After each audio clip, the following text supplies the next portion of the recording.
อยู่ในความทรงจำวีรกรรม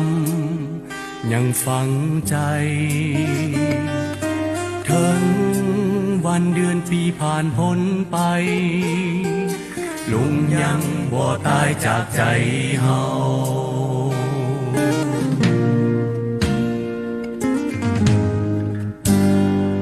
หอยยิ้มลุงยังว่าผลงานยังยิ่งใหญ่ชื่อเสียงดังก้องไกลลุงผู้ยิ่งใหญ่ตลอดกาล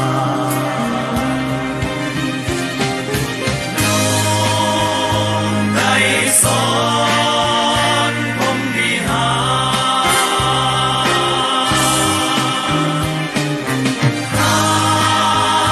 ได้สอนผมวิหารวีรบุรุษแห่งอุดมการณ์ลูกหลา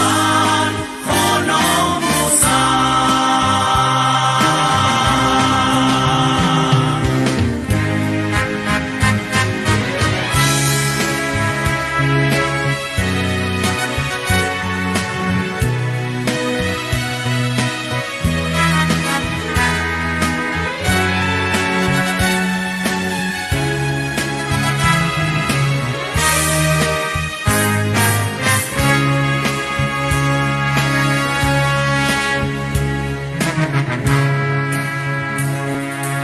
ลุงอยู่ในความทรงจำวีรกรรมยังฝังใจถึงวันเดือนปีผ่านพ้นไปลุงยังบ่ตายจากใจเฮา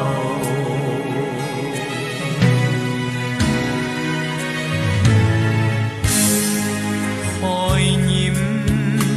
ลุงยังหวานผลงานยังยิ่งใหญ่ชื่อเสียงดังก้องไกลลุงผู้ยิ่งใหญ่ตลอดกาลน้องได้สอ